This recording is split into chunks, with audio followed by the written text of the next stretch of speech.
Hello and welcome to the Nintendo Network, and they did it. Pokemon finally did it. They revealed a new Pokemon Snap. In the Pokemon Presents, they showed off, well, not actual game footage of the upcoming Pokemon New Snap, or is it New Pokemon Snap? I don't know. But many people are losing their minds as they remember the original N64 version fondly and can't wait to go back and take pictures of Pokemon again. The amount of insanely positive reactions is staggering to me because I'm not one of them. Look, I really feel that Snap is looked through rose-tinted glasses, a nostalgic filter that blinds them to what the game actually was. Something that could be completed within an hour or two sometimes that is barely worth a rent, let alone a full-price N64 game. So let me get this out of the way and make most people hit that dislike button. I really didn't like the original Pokemon Snap. This feels like it calls for an audible gasp. But before you hit that dislike, please hear me out. I have some logic here. First off, I won't deny that Snap has struck a chord with many gamers in a positive manner. Looking back at the reviews when the game first came out, it was mostly positive. And Nintendo pushed it big time. Even as a child, I was so hyped at the very young age of None of Your Business. Red and Blue were huge and Nintendo wanted to strike while the iron was hot, and so along with the game, you could take the actual Pokemon Snap cartridge to a local Blockbuster and... I should probably explain Blockbuster a bit first. See, long ago, in the before times, there were stores where you could rent movies and video games. Blockbuster was one such store. It was pretty much everywhere. It's dead now. But I digress. They had these stations where you could put in your cartridge and print out pictures you took. It was a really neat gimmick and added a lot to the game. Actually, it could be argued it added more than the actual game. Snap was everywhere for a short while, and then it was not.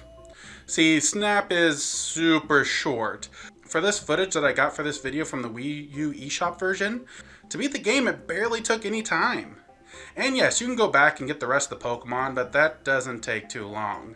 And the only replay value it really had was to take better pictures, and yes, the novelty was amusing, but those stations didn't last forever in the Blockbusters, so incentive was low after some time. And it was a full-priced Nintendo 64 game, which ranged from $50 to $60 new. I wanted to show an ad of how much it was, like at Toys R Us or KB Toys back in the day, but I couldn't find it. But I'm pretty sure it was $50 to $60. But imagine a game coming out today that was only 2 to 3 hours long, and you paid $60 for it. How upset would the masses be, honestly? I'm not saying this new one will be that short, but trying to put my thoughts and views in perspective. Especially since so many other people are so positive about it. For years, people have been wanting a new Snap. During the Wii era, people said the Wiimote would be great. The Wii U era said that the gamepad would make a great camera, and the 3DS would have been great with its stereoscopic controls. And now with the Switch, well, let's just say the ability to use the Labo camera better be in the game, because that would be a huge missed opportunity. Now, the potential for a good game is within the foundation of Snap itself, but the problem is giving a good reason to continue playing. My fear is they will make a campaign like the original, but not too much longer, honestly. They want you to replay the game over and over again, but that takes giving a purpose to revisit the islands, as it seems there will be more than one. Side note, I'll sing the praise of this game, give it Game of the Year 2020, if one island is nothing but fossil Pokemon and shaped like Isla Nublar or Isla Sorna. I have issues, sorry. Back on track with replayability, I see that happening opposed to a lengthy campaign, but that needs to be done carefully. Games like Star Fox 64 are not too long, but with branching paths, multiple ways to make it to the final boss, and even a false final boss fight, leads to a game that's not really too long in one sitting, but had people coming back again and again to experience the different routes, get better scores, and see what dialogue you can get from different events. I have no doubt there will be different and hidden routes you take in New Snap, but I still feel the incentive will not really be there. I know, I seem pretty down on New Snap, and Snap in general, but I do think the concept can work. I don't want it to fail. I'm not that guy who likes to see a game flop. I just wish New Snap was an eShop exclusive for like $20. But we know that's not going to happen, so here are a few ideas to make sure New Snap not only is a game that lives up to the hype people have created, but evolves the game as well in directions that can perhaps turn people like me into fans. First off, branching paths. The first game sort of had this, but I mean with the concept of multiple islands, you can do something to make Pikachu do a Thunderbolt and it forces you to go left instead of forward. This opens up a different island than before and allows you a chance to take new pictures. Perhaps each island has at least 2 or 3 paths that you take for different options for different islands. This would make you want to come back more and more, and the sense of exploration would be there as well. Next, and I love and hate this idea, but when you start a new playthrough of the Islands Tours, as I'm going to call them, let there be a chance for one of the Pokemon to be shiny. So as you're filling up your picture decks, you can add shiny variants to it. This, along with branching paths, will make people want to keep playing over and over again. Make the chance not too high, but still not so low that it's just common. Next, give options. Let you upgrade your vehicle, which could lead to different paths. Make it aquatic to go underwater to get some really dynamic pictures of water Pokemon.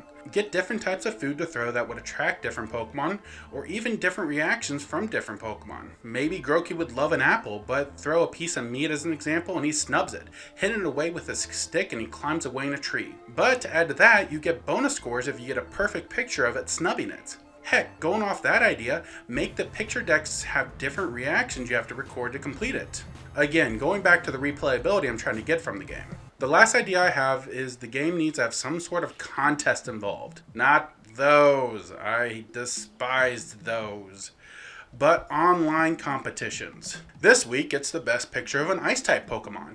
You can submit, and then the following week, players can go in and look at the submitted pictures, 1 per game, and vote.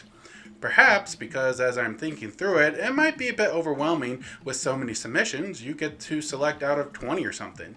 Or even better, you get 5 votes per contest. You see 10 pictures and you can keep shuffling them for new ones until you've done your 5 votes. Perhaps even in-game achievements for getting a vote or being in the top 100. Stickers you put on the 0-1 or whatever they're going to call the vehicle.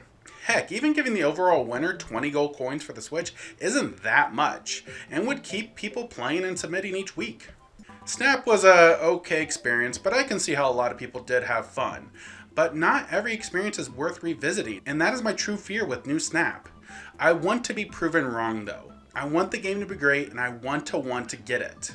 But beyond some very pretty visuals, the game looks very nice, that is not a buying point for me. We know very little, and yes, many of you might say wait until we know more to criticize, but I'm just being cautious, and I want others to be too, because if we get our expectations too high, and if gamers don't take off those nostalgic glasses, well, reality will hit hard, and Pokemon doesn't need another backlash, honestly. Also, calling it now, the next Pokemon Present will reveal Pokemon Let's Go Togepi and Let's Go Meryl, or Let's Go Espeon and Let's Go Umbreon. Leaning more towards the first pair, but the latter would actually be really awesome. Thank you for joining me here at the Nintendo Network. What are your thoughts on new Pokemon Snap? Pokemon News Snap, whatever. Let me know in the comments below. If you like this, make sure to hit that like button, subscribe, join the Discord, and consider helping out on Patreon. As always, this is the Nintendo Network signing off.